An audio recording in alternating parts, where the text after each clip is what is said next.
Right now, at this very second, your mind is literally rewriting your body. Every single thought has real, physical consequences. We're used to thinking that fatigue, pain, or weakness are always a biology or a virus problem, but they're not. Your thoughts physically shape your body. Have you ever noticed that you can get physically sick from severe, chronic stress? You weren't out in the cold, nobody sneezed on you, but suddenly you're in bed with a fever.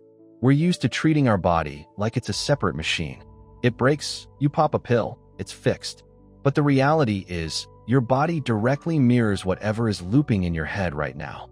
As long as you spend your days spiraling into anxiety and fearing the future, your cells physically cannot build a strong immune system. Your body just follows your thoughts. It's been said that life is a process of creation, not discovery. You are creating your reality every minute. And your physical health is a direct result of the reality you are building in your mind right this second. Unfortunately, most people just keep masking their symptoms with pills, even though the problem isn't a physical malfunction. The problem is that we can't stop the stream of anxious thoughts in our head. And it wouldn't be a big deal if those thoughts just ruined our mood. But what happens when they start directly breaking down our physical body? Victim posture spasms the body. Field surgeons made a strange observation a long time ago. After major battles, the wounds of soldiers in the winning army healed several times faster than those of the losing side. Same harsh conditions, same exact injuries, yet some were back on their feet in a few days, while others just faded away. There's no magic here, just pure biology. Remember what happens to your body when you feel like a victim of circumstances. Debt piles up, work gets stressful, family arguments happen. You instinctively tuck your head into your shoulders, your jaw clenches, your stomach tightens in a knot. When you're in that state of total muscle spasm, all your healing processes simply shut down. As neurobiologists have proven, chronic stress shuts off your immune system first. Your body doesn't care about healing a scratch when it feels like it's living in constant danger. We think that if we just curl up into a ball, our problems will pass us by. But it doesn't work like that. The body needs relaxation to survive. Think about the state of a winner. The state of someone who took responsibility and told themselves, "I've solved this problem. I can handle it." You no longer need to defend yourself against the world. You exhale, your shoulders drop, the tension leaves. And the exact second your body relaxes, it throws all its energy into healing itself. It's a paradox. The only way to effectively deal with your problems is to stay completely relaxed. But maintaining that calm is constantly ruined by our own mind. Fear feeds on attention. Have you ever experienced this? You spend half an hour scrolling through bad news, getting anxious about the future, and by evening you have zero strength left. You didn't do anything physically exhausting. You just sat on the couch, but your energy is completely drained. Where did it go? Our brain loves to replay negative scenarios. It thinks that if it plans out every possible disaster, it can control the situation. But in reality, this constant anxiety is just a great way to waste your energy for nothing. And the only thing it feeds on is your attention. The most common mistake is trying to forcefully suppress your fear. We tense up and tell ourselves, "That's it, no more bad thoughts." But the harder you try not to think about something bad, the louder those thoughts become. Fighting your fear is completely pointless. The classic rule applies here. What you resist, persists. So you shouldn't go to war with anxiety. You just need to starve it of your focus. The second you feel yourself being pulled into a panic, pause and say to yourself, "I see this thought. I'm allowing it to be there. But right now, I'm choosing to do something else." You simply shift your attention to something useful, the anxiety loses its fuel, and it fades on its own. But how exactly do you manage your focus when your thoughts are bouncing everywhere? Biology actually figured this out for us. The role of focus: blood follows attention. Physiologists have a very simple rule: where attention goes, blood flows. That's pure anatomy.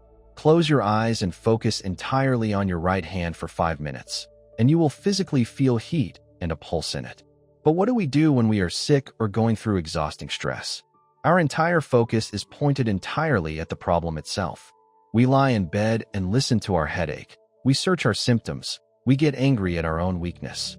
Basically, we are giving all of our attention, and therefore our biological resources, to the illness. we think we are fighting back. But when you fight something, your focus is entirely locked onto the enemy. The harder you focus on the pain, the more you are feeding it. We need to shift our focus from fighting the illness to building health. So, how do you actually do that physically, right here and now? First, stop analyzing your pain.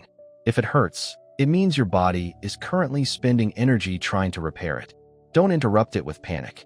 Second, artificially shift your attention. If your head is pounding, shift 100% of your focus to the furthest points away from it, like your toes, or simply how the air moves through your nose. Take the energy away from the source of the pain.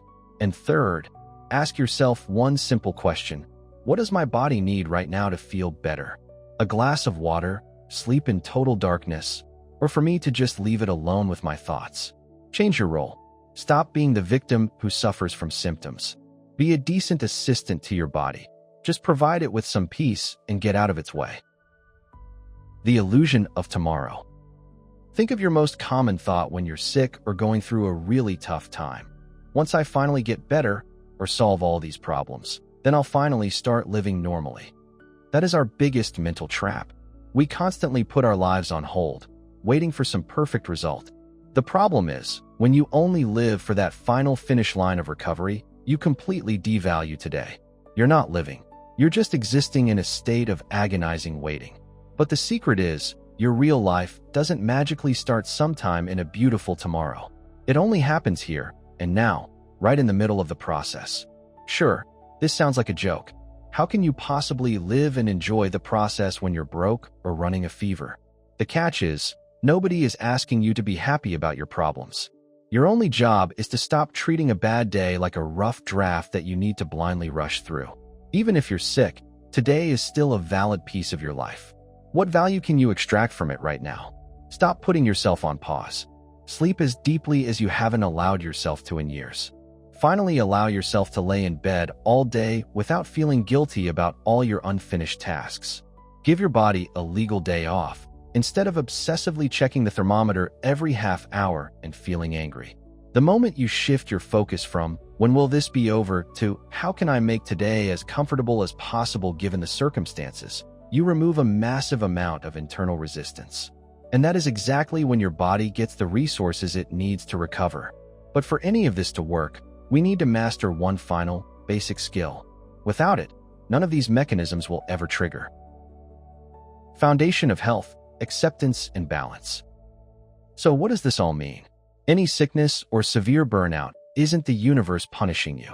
It's just your body sending a sharp signal, an indicator that you fell out of balance. You pushed yourself too hard, you accumulated too much stress, or you decided to sacrifice your sleep yet again.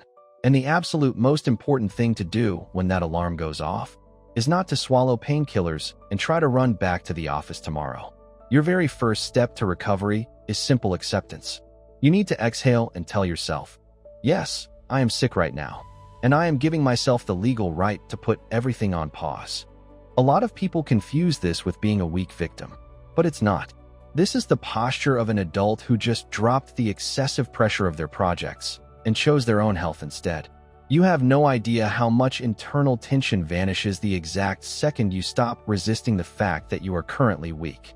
Instead of getting angry at your body for breaking down at the wrong time, try feeling some gratitude towards it. It handles colossal overloads, processing your fears and anxiety every single day. Remember, health isn't the absence of viruses. It's your baseline state of internal equilibrium. And if you wake up tomorrow morning with a fever, don't panic. Relax, shift your focus from the problem to your rest, and just let your body do its job.